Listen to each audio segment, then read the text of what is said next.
ახლა გვექნება ჩართვა იაპონიიდან, სადაც მიმდინარეობს დედათა და ბავშვთა ჯანმრთელობის დარგში იაპონია საქართველოს ერთობლივი პროექტი. დედათა და ბავშვთა სამსახურის ხარისხის გაუმჯობესების მიზნით პროექტს ჰქვია უწყვეტი მაღალი ხარისხის სამედიცინო მომსახურების უზრუნველყოფა დედათა და ბავშვთა ჯანმრთელობის წიგნის დანერგვის მიზნით. უფრო მეტ შევტყობთ სტუმრისგან, რომელიც ახლა ჩაგვერთვება, უწმინდესისა და უნეტარესის ილია მეორის მრჩეველი ჯანდაცვის საკითხებში მედიცინის დოქტორი ქალბატონი ვერიკო ბაზიარი. დილამშვიდობის ქალბატონო ვერიკო.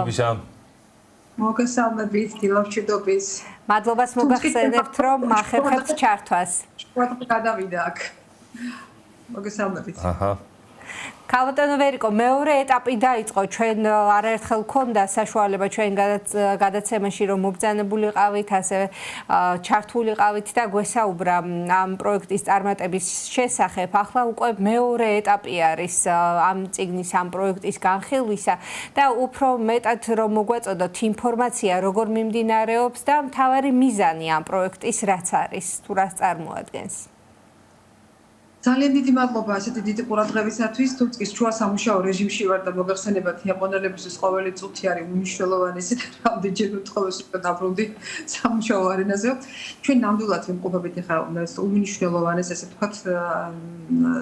სამუშაო პროცესში ვიმყოფებით, ჯერ მეორე ფაზა დაწყებული არაა. სწორედ ახლა უნდა გადაწყდეს მეორე ფაზის საკითხი საქართველოში. მოგახსენებათ, პირველი ფაზა იყო პილოტურ რეგიონში, ანუ აჭარაში, აი ამ პროექტის დანერგვა და შემდეგ უკვე საქართველოს გადაზიარება და სწორედ აი ახლა უნდა გადაწყდეს იაპონიის ხვალ მიმგზავრებით გადავდივართ ასე ვთქვათ ჯაიკას ანუ იაპონიის საერთაშორისო განვითარების ფონდის ოფისიდან მივემართებით მათ ასე ვთქვათ სათავო ოფისში სადაც უნდა წარმოადგინოთ უკვე მომზადებული გეგმა მეორე ფაზისთვის სწორედ აი ამაზე მიმდინარეობს ახლა აქტიური მუშაობა როგორ უნდა გაუწიოთ ადვოკატირება საქართველოს მეორე ფაზის პროექტს რომ ასევე დიდი პასუხისმგებლობა აიღოს თითქმის მთლიანად თუ დაწესებულება შეიძლება სახელმწიფო მიიღოს მონაწილეობა პროექტს ქვეყნის მასშტაბით გაზიარებაში, იმიტომ რომ მას უკვე ჭირდება მანდატორული აღსრულების მექანიზმები, ვისაც რო ქვეყნის მასშტაბით სტაბილურად დაინერგოს ეს უნიშნელოვანესი პროცესი. სწორედ აი ამ დროს მოვხდით, ესე იგი ჩვენ მართლა გითხრათ, მე ამ მქონდა ამ ეტაპზე იაპონიაში ვიზიტის ჩემი ისეთ მნიშვნელობა თითქმის არ მიმაჩნდა, რომ ეს გაუცილებელი იყო და მადლობა მინდა გადავუხადო ჯანდაცვის მინისტრს, რომ აი ზუსტად ესეთ ცხელ პერიოდში მომიწია სამი კვირით აქ ყოფნა იმისათვის, რომ ჩვენ ძალიან კარგად ჩამოვაყალიბოთ, რატომ არის საჭირო საქართველოში მეორე ეტაპის განხორციელება, იმიტომ რომ მოგხსენებათ, ჯაიკა ძირითადად მუშაობს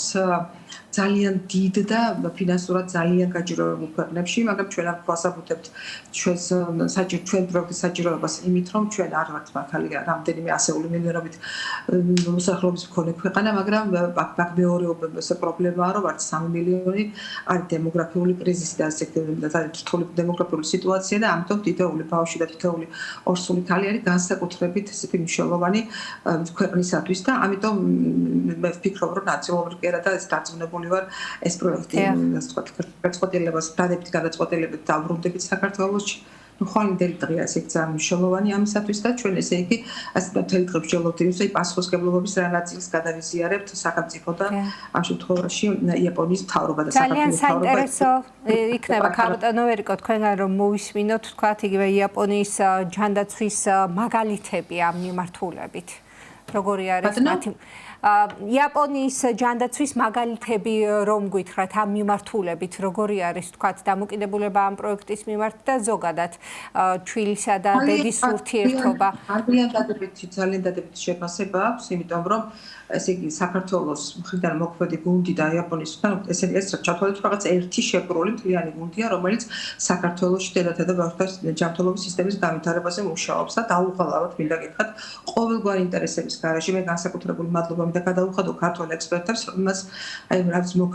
მოქალაქეობრივი ისეთი პასუხისმგებლობის მაგალითი აჩვენა იაპონელებს რომ ყოველგვარი ანაზღაურების გარეშე მიიღეს პირველ ფაზაში მონაწილეობა როდესაც ისინი ქმნიდნენ საქართველოსთვის აი ადაპტირებულ სპეციალურ ამ წიგნს და მეორე ფაზის შემთხვევაში ჩვენ უკვე რამდენიმე პროექტი ჩაატარა იაპონიის მთავრობამ პროექტის იმპლემენტაციის პროცესში რა ხარვეზები აღმოჩნდა, რა დამატებითი ნიუანსები გასათვალისწინებელი ამ წიგნში, ამიტომ მოხდება წიგნის ხელახალი ადაპტაცია საქართველოს სინამდვილეში სინამდვილეზე და ამიტომ აი ხასგასვით მითხრას რომ ჩვენ დარწმუნებულები ვართ რომ თქვენი ექსპერტები კვლავ მიიღებენ მონაწილეობას ამის ესე იგი ვთქვათ ახლებულ და პატარა ნიუანსებია გასასწორებელი და გასაუმჯობესებელი ამ მართლობები და მე დარწმუნებული ვარ ჩემი კოლეგები ესეთივე ენთუზიაზმით იმუშავებენ ამაში ერთი წუთი ეჭვი არ მეპარება და ეს უკვე დიდი ბონუსია ასე ვთქვათ ქართული მხრიდან რომ ისინი ყოველთვის მზად არიან შეასრულონ ეს სამუშაო. განსაკუთრებული მადლობა მინდა უთხრა საქართველოს საელჩოს ესე იგი იაპონიაში ბატონ თემურლევი რომელიც მუდმივადაა ჩართული და კომუნიკაციაში აი ამ 3 კვირის განმავლობაში არ მოგშორებია ესე შეიძლება ითქვას ამ საღამოს ესე იგი დაგეგმილია საელჩოში მიიღება და ყველა ის ადამიანი ვინც საქართველოს პროექტზე მუშაობს ესე იგი მიმოგზაურებით როგორც კი დამჭირდება ჩვენი სამუშაო საათები 6 საათისთვის მიიღება დაიწყება და ელჩი გეგმავდა ჩართოს მაგრამ ეხლა ამ პროცესშია და ვერ მოახერხა მე სხვადასხვა ადგილას ვარ ამ შემთხვევაში ის თავის მარიაში მუშაობს და მე აქ ჯაიკას ოფისში ვარ ტოკიოს ჯაიკას ოფისში და ესე იგი მინდა გითხრათ რომ ძალიან მნიშვნელოვანია ეს ერთობლივი ჩართულობა როცა ყველა ადამიანი ერთ მხარეს იყურება და ერთი საქმისთვის მუშაობს ეს იქნება ძალიან მნიშვნელოვანი და მე ვფიქრობ რომ ამ პროექტს ექნება ისეთივე წარმატებული გაგრძელება როგორც დასაწყისი ჰქონდა აქვე მინდა გაუსვა ხაზი რომ ესე იგი არ შემიძლია რადგან საპატრიარქო ტელევიზიას ვერთვები ხაზი არ გაუსვა რომ ესე იგი შეუძლებელი იყოს ამ კვირის განმავლობაში გაჩერებულიყავი ლიტურგიის და წირვის გარეშე და ჩვენ მოვიძიეთ საოცარი ტაძარია მინდა გითხრათ წმინდა ნიკოლოზ იაპონიის მიტროპოლიტი გალთა წმინდა ნიკოლოზი აი მის სახელობის უზარმაზარი ტაძარია მის სახელობის არა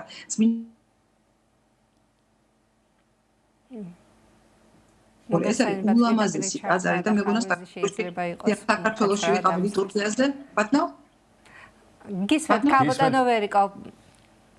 ჩვენ ესე იგი არ შემიძლია ვთქვა რომ ესე იგი მეგონა საქართველოში ვიყავი პატრიარქის წირვაზე იმიტომ რომ ის ზუსტად იდენტურად იაპონურად და რუსულ ენაზე მიმდინარე წირვაში ვისმენთ ქართულ წირვას იმიტომ რომ სიტყვით რაც ხდება ჩვენთან იგივე იყო აბსოლუტურად იდეალურად მოწესრიგებული მრევლი არაჩვეულებრივი სიტუაცია ტაძარში და ყველაზე მეტად რაც გამიხარდა ვიდრე ჩვენ საქმიანად დავეკონტაქტებოდით ერთმანეთს საქართველოს საელჩოს ესე იგი ახალგაზრდა კონსული არაჩვეულებრივი ბატონი ირაკლი ფანტასტიკური ახალგაზრდა ბიჭია რომელიც შეხვდა ტაძარში ასევე ჩვენი ელჩი თავის შვილთან ერთად ასე რომ ქართველები ძალიან აქტიურად არიან ჩართულები საეკლესიო ცხოვრებაში და ითხოვენ რომ გამოგზავნოთ ქართული მოძღვარი და ქართული სიტყვაც გაიზმოთ და სამ ტაძარში კარგი იქნებაო და დარწმუნებული ვარ ამას აუცილებლად გაუკეთებენ ორგანიზებები. ძალიან კარგი. გალბატონო ვერიკო, როგორ მოხდა ამ პროექტის კუთხით საქართველოსა და იაპონიის დაკავშირება თქვენ ახსენეთ ელჩი და საელჩო მათი დიდი ძალისხმევითა და ჩართულობით ასევე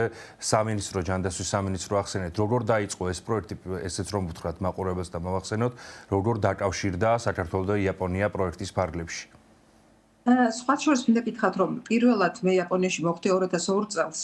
და მოგხსენებათ ჩემი ყოველთვის საქმიანი ვიზიტი როდესაც საშუალება მაქვს ყოველთვის კურთხევას ვიღებდი პატრიარქისგან და ისე მიმგზავრებოდი ხოლმე და დაბარებით ამბობდა რომ რასაც კარგს ნახავთ მე მოვიყევით და მე რომ დაბრუნდი პატრიარქს მოუყევი დეტალურად აღფრთოვანებული ვიყავი აი ბავშვთა სიკვდილობის ესეთი მკვეთრი შემცირებით და აი ამ წიგნის უნიკალური შესაძლებლობებით და ორსულთა სახლები კიდევ რომელშიც აი ეს ორსულებს შეუძლიათ პოსტნატალურ პერიოდში განსაკუთრებით კრიზისი აქვს ხალხს ფსიქოლოგიურად იმდენად მოეწონა რომ ესე 20 წელი სულ მიმოვიდა სად არის იაპონური პროექტი სად არის იაპონია ჩვენ სამჯერ ვცადეთ რომ ეს პროექტი მოგვეგო ასე ვთქვათ შევიტანეთ ასე განაცხადი მაგრამ მხოლოდ 2023 წელს შევძლებთ 20 წელი ველოდით ამ პროექტს და მე განსაკუთრებულად მინდა აღნიშნო რომ ეს არის სახელმწიფოთა შორის ურთიერთობა ის იყო პატრიარქის კურთხევით და უბრალოდ ნება გაჩნდა ესე იგი სახელმწიფოსგან და აი მაშინდელი მინისტრი იყო ძალიან აქტიურად ჩართული ამაში და ჩვენ მოვიგეთ ესე იგი ეს პროექტი იმიტომ რომ ჯანდაცვის სამინისტრომ იბრძოლა თქვენ მოგხსენებათ ჯაიკას აქვს გამოცხადებული ესე იგი რას ყველა სამინისტროს შეუძლია შეიტანოს ესე იგი თავისი სასურველი პროექტი მაგრამ შემდეგ როგორ გაუწევა ადვოკატირებას აი ამ პროექტს იმის მიხედვით იმარჯვეს მხოლოდ 3 სისტემური რეფორმა მინდა გითხრათ ეს სისტემური რეფორმა როგორც ეხლა ვთქვათ სამეცნიერო ჯანდაცვის სისტემაში მიმდინარეობს ასეთი ჯერ იაპონიას და არც ჯაიკას არ განუხორციელებია საქართველოში იქ იყო ხოლმე ფინანსური დახმარება ტექნიკური დახმარება რაღაც მიმართულებით მაგრამ ის რომ სისტემური რეფორმის განხორციელებაში დახმარებოდეს არის პირველი და მათთვისაც ძალიან სასიხარულო და ძალიან ამაყები არიან რომ აი ამ ქვეყანაში იღებენ თან მინდა გითხრათ რომ უსასრულოდ შეყვარებულები არიან ყველა ვინც კოლეგა რომელიც არ ყოფილა საქართველოში შემოდის ყველა ლაპარაკობს საქართველოზე მინდა გითხრათ რომ ამბობენ რომ განსაკუთრებით პოპულარულია ჩვენი ელჩიც იმიტომ რომ ძალიან ბევრს ლაპარაკობს საქართველოს განსაკუთრებით აი ჩვენ ბევრ ნიუანსებს კულინარიულზე ღვინოზე და ყველა მისის მინდა გითხრათ იაპონიაში საქართველო ძალიან ცნობილი ქვეყანაა გარდა იმისა რომ ახლა ტოჩინეთში გააცნო, იცით თქვენ ახლა ეს ქვეყანა ამ ქვეყანას და ასე რომ ეს ურთიერთობა და ეს მეგობრობა დარწმუნება გაგრძელდება, მით უმეტეს გუნდი საელჩოში, როგორც კონსული, როგორც ელჩი, ასევე კონსული არის არაჩვეულებრივად კარგები, ესე იგი ახალგაზრდები, მოტივირებულები, თავის საქმეზე შეყვარებულები და დიდი სურვილი აქვთ, რომ აი ჯანდაცვის მიმართულებით ბევრი წარმატებული ნაბიჯი განახორციელონ. და მე ვფიქრობ, რომ ჩვენი მეგობრობა და ურთიერთობა ჯაიკასთან არ გაჩერდება მარტო ამ დედათა და ბავშვთა წიგნის დარღვევაზე, ამათ აქვთ რამდენიმე უნიშნელოვანესი პროექტი, რომლის საქართველოში ესე ვთქვათ გაზიარება მკვეთრად შეცვლის ზოგადად ჯანდაცვის სისტემას კი არა, ბევრი მიმართულებით რა კარგ რამეს გააკეთებს. ძალიან დიდი მადლობა ქალბატონ ვერიკო, რომ მოახერხეთ, გამონახეთ დრო და ჩაგვერთეთ პირდაპირ ეთერში. უფრო მეტ ინფორმაციას და სიახლეებს, რა თქმა უნდა, უკვე ჩვენი სტუდიის მეშვეობით, ჩვენ სტუდიაში როდესაც მობრძანდებით სტუმრად, შემდგომ გავაცნობთ მაყურებელს. წარმატებებს გისურვებთ თქვენ, ჩვენს ქვეყანას და ამ პროექტს.